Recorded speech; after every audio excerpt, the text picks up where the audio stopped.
ہمیں لگتا ہے کہ آسمان سے کوئی بجلی آئے گی یا زمین پھٹ جائے گی اور سونے کے خزانے مل جائیں گے، شاید وہ بھی مل جائے، اللہ تعالیٰ کے خزانوں میں کوئی کمی نہیں ہے۔ ہمارے والدین کی جو جنریشن تھی اور ان کے والدین کی جو جنریشن تھی وہ اب چلی گئی، اب ہماری آگے، اب تو شکر ہے مجھ سے بھی 4 جنریشنز نیچے چل رہی ہیں۔ یہ جنریشن، یہ پیڑھی جو ہے، یہ کسی کی غلامی نہیں مانگتی، اور خاص کر ایک ایسے آدمی کی، میں نے پہلے بھی یہ کہا تھا، پریزیڈنٹ بائیڈن، جس کو یہ نہیں پتا کہ پاکستان میں کتنی زبانیں بولی جاتی ہیں، ہمارے دین کیا کیا ہیں اس ملک میں اسلام کے علاوہ، ہم لوگ کھاتے کیا ہیں، پہنتے کیا ہے، ہماری حیا کیا ہے، ہماری شرم کیا ہے، ہماری ثقافت کیا ہے، کچھ نہیں پتا۔ اور کیوں کون کو نہیں پتا، خان صاحب پہ پچھلے 2 سال میں جو بےہودہ سے بےہودہ کیسز ہوئے ہیں، ٹیرین وائٹ کا کیس کر دیا، وہ جس کی بھی بچی ہے، لیکن آپ سوچیں کہ اس لڑکی کے دماغ پہ کیا گزرا ہوگا کہ اس قسم کے انٹرنیشنل گندی ہیڈ لائنز بولی جاتی ہیں۔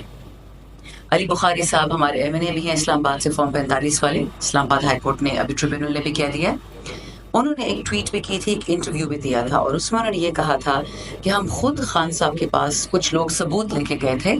کہ سر آپ پہ تو یہ لوگ نقلی کیسز بنا رہے ہیں، ہمارے پاس ثبوت ہیں ان گندے لوگوں کے اور ان کی حرکتوں کے۔ تو خان نے بولا کبھی بھی نہیں، یہ میری تربیت نہیں ہے کہ کسی پہ کیچڑ اچھالوں، وہ چاہے خاتون ہو یا مرد ہو، سیاست میں سیاست سے باہر ہو، کیچڑ اچھالنا ہمارا کام نہیں ہے، ہم پاکستان ٹھیک کرنا آئے ہیں، توڑنے نہیں آئے۔ اور یہ جو آپ دیکھ رہے ہیں عدت کا کیس، اس پہ کل اتنی شرمناک گفتگو ہوئی اسٹیٹ ڈپارٹمنٹ میں امریکہ کے، وہاں پہ ان کا اسپوکس پرسن تھا،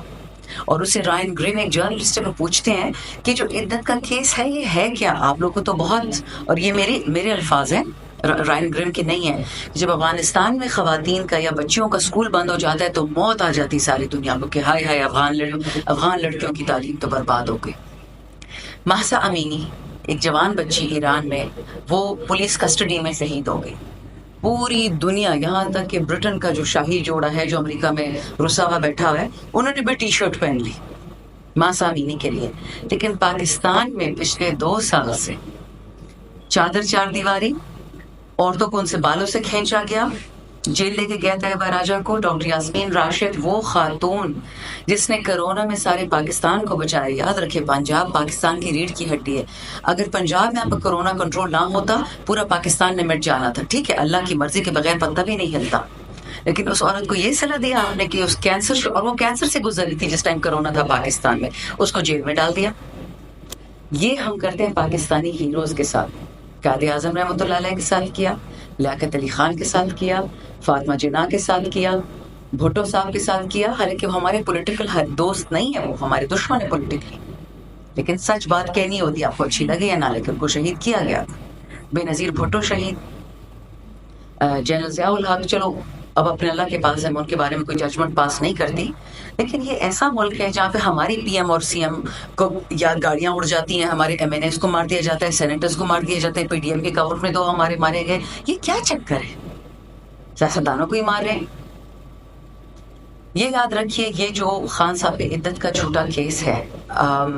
یہ انہوں نے ایک ایسی، وہ کہتا ہے نا کہ you don't cross this red line, اللہ کے دیے ہوئے قانون ہے، چاہے وہ کرسچینٹی میں ہو، چاہے وہ یہودیوں کے ہو یا مسلمانوں کے ہو، میاں بیوی کا ایک پاک رشتہ ہے، اور جس طرح سے لوور کورٹ میں کیچڑ اچھالی گئی ایک باپردہ عورت پہ، میرے تو ہاتھ پیر لرز گئے۔ وہ این جی او جو 2 سال سے ہماری خواتین کے لیے نہیں بولی، صرف کیونکہ ہمارے پی ٹی آئی سے تعلق ہے، وہ این جی اوز بھی بول پڑے کہ یہ آپ لوگوں نے کیا کیا ہے۔